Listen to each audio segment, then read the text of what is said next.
suis Edgar Yanssoun, fondateur du mouvement des fédéralistes sahélo-guinéens, de nationalité béninoise et suisse. Je suis professeur à l'école polytechnique fédérale de Lausanne en Suisse, qui est une école qui forme des ingénieurs.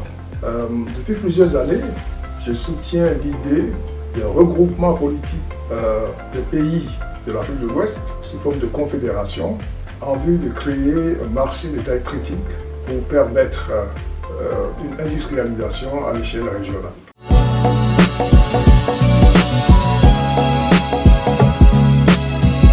Mais qu'est-ce donc le mouvement fédéraliste sahélo-guinéen? Ce mouvement est une association internationale qui soutient donc la vision d'une Afrique de l'Ouest confédérale, une confédération entre le Nigeria et la fédération sahélo-guinéenne.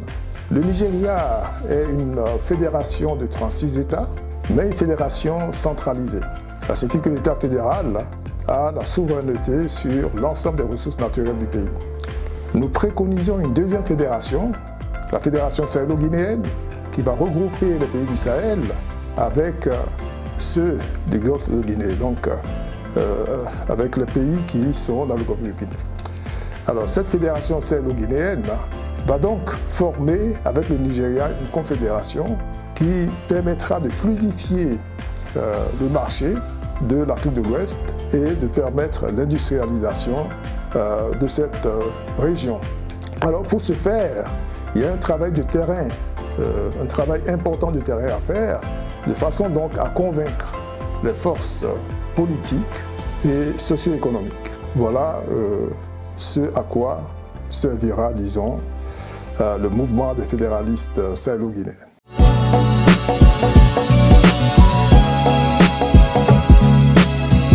Alors, on peut se poser la question de savoir pourquoi le mouvement des fédéralistes sahélo-guinéens, pourquoi la Confédération ouest-africaine, alors qu'il existe déjà une organisation sous-régionale, la CEDEAO, Communauté économique des États de l'Afrique de l'Ouest. La raison est que la CEDEAO est avant tout une organisation de coopération entre les nations.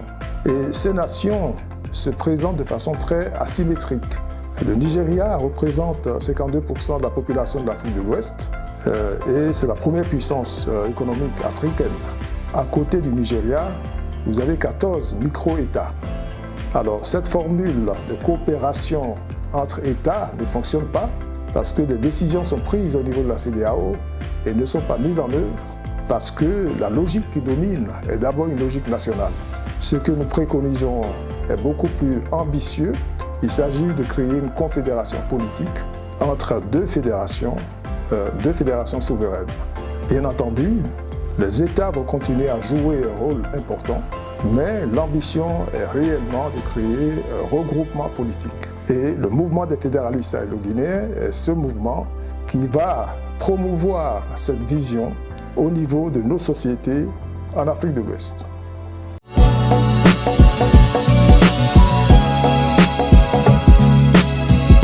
Alors, quels sont les avantages et opportunités que le mouvement des fédéralistes sahélo-guinéens pourrait favoriser? Alors, le premier rôle de ce mouvement sera de créer un réseautage actif entre les forces sociopolitiques et économiques en Afrique de l'Ouest autour de la vision qui est proposée. Il ne suffit pas de proposer cette vision pour qu'elle se concrétise. Il faut qu'elle soit acceptée par nos sociétés et, comme j'ai dit tout à l'heure, l'idée est de favoriser l'industrialisation de l'Afrique de l'Ouest. Mais il ne faut pas attendre que la Confédération soit créée avant de commencer à être actif, commencer à avoir des résultats. C'est la raison pour laquelle le mouvement va s'attacher à promouvoir la création de chaînes de valeur régionales et à permettre l'insertion, disons, d'entreprises dans ces chaînes de valeur régionales. Qu'est-ce que c'est les chaînes de valeur régionales? L'industrialisation aujourd'hui en Afrique est conçue principalement comme une insertion de l'Afrique dans les chaînes de valeur globales, c'est-à-dire les chaînes de valeur mondiales. Cette insertion se fait souvent avec des productions à faible valeur ajoutée. Notre idée, c'est de complémenter, de rendre complémentaires de nouvelles chaînes de valeur, qui sont des chaînes de valeur qui se fondent sur des complémentarités entre les pays de la sous-région, donc complémentarité de potentialité économique. Donc rendre complémentaires ces nouvelles chaînes de valeur avec celles qui existent. J'aurai l'occasion de préciser un peu tout ceci tout à l'heure.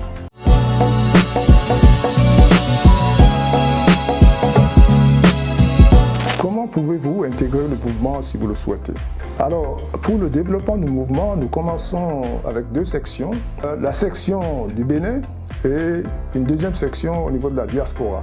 La section du Bénin a commencé son assemblée générale au mois de juin 2022 et va terminer le 6 août 2022 à Abomey-Calavi.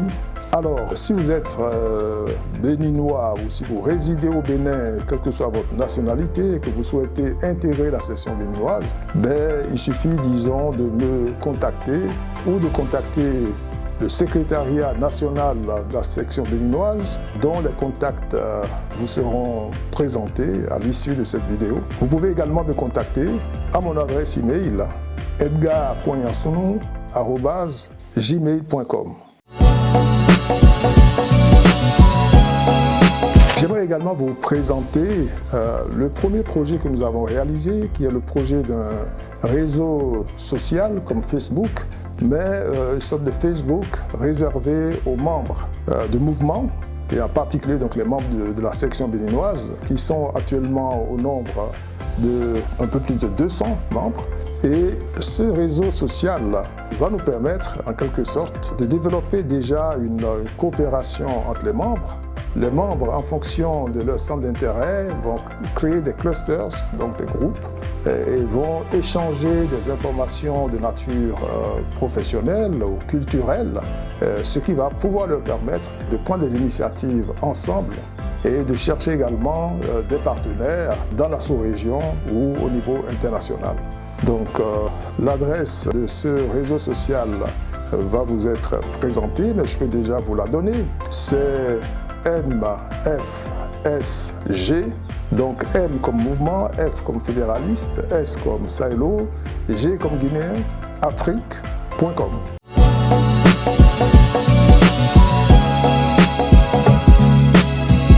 Alors, une autre question est de savoir quels sont les projets à long terme du MFSG, du mouvement des fédéralistes sahélo-guinéens.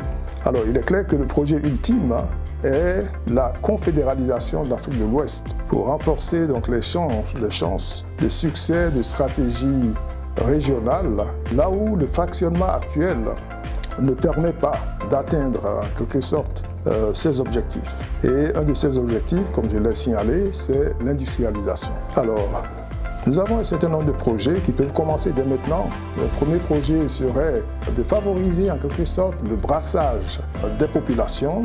Donc, c'est de favoriser une mobilité régionale effective, en particulier pour les apprenants. Un deuxième projet concerne le multilinguisme dans les 15 pays de l'Afrique de l'Ouest. Vous savez tous qu'au niveau de l'éducation, par exemple, les langues qui prédominent sont l'anglais dans les zones qui ont été colonisées par la Grande-Bretagne et puis le français par ceux qui ont été colonisés par la France. Ceci constitue aujourd'hui un handicap pour le brassage, disons, des populations, pour la communication entre les cadres. Donc l'idée est de favoriser, au moins au niveau des langues administratives, la possibilité d'avoir ces deux langues, le français et l'anglais, au moins, à statut égal, pas considérer dans les pays qui utilisent le français comme langue administrative, le français comme langue principale, et puis donner un statut secondaire voire tertiaire donc à l'anglais. Alors, nous allons également développer un projet qui va consister à favoriser une vraie liberté de circulation des personnes et des biens. Un protocole existe aujourd'hui au niveau de la CEDEAO qui instaure une liberté de circulation Mais ce protocole n'est pas vraiment appliqué parce qu'on reste, disons, dans les politiques nationales. L'idée que nous préconisons, c'est la suppression des frontières internes et la consolidation des frontières externes. Un autre projet, comme je l'ai signalé dans une autre vidéo, c'est les chaînes de valeur régionales. Dans un certain nombre de secteurs économiques complémentaires, voilà, où des complémentarités existent entre pays, il s'agit, disons, de favoriser ces atouts en essayant de créer ces chaînes de valeur dans différents domaines, tels que l'alimentation, l'industrie agroalimentaire, l'industrie pharmaceutique, les modèles vestimentaires, l'informatique, la réseautique, le réseautage au niveau des acteurs économiques, la logistique et en particulier donc, le transport, la communication, le e-commerce. Donc dans ces différents domaines, on va contribuer à créer des chaînes de valeur régionales.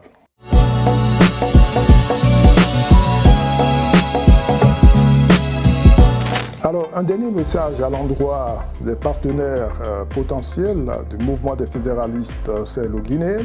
On peut constater aujourd'hui une grande asymétrie dans les partenariats économiques développés avec l'Afrique et en particulier avec l'Afrique de l'Ouest. Les régions industrialisées sont souvent celles qui prennent les initiatives et ces initiatives ont tendance à privilégier l'exportation de matières premières et l'importation en Afrique de produits finis, fabriqués dans ces pays industrialisés. Et pour ceci, les négociations internationales tendent à faire baisser les droits de douane pour que les marchés africains, en particulier ceux de l'Afrique de l'Ouest, soient des marchés captifs pour l'industrie de ces pays industrialisés. Ce que nous aimerions promouvoir comme partenariat, c'est un nouveau modèle de partenariat dans le cadre d'un paradigme nouveau qui va consister à équilibrer un peu ces échanges et faire de sorte à ce que les chaînes de valeur régionales puissent être soutenues par les entreprises africaines et soutenues également par nos partenaires au niveau international. Donc, voilà un peu ce que nous souhaitons comme partenariat dans le futur et ce à quoi le mouvement des fédéralistes sahélo-guinéens va travailler comme modèle d'industrialisation de l'Afrique de l'Ouest. Merci de l'intérêt que vous accordez à ce mouvement naissant et nous nous réjouissons d'avoir d'autres occasions de pouvoir échanger avec vous sur nos initiatives et sur la possibilité de travailler ensemble.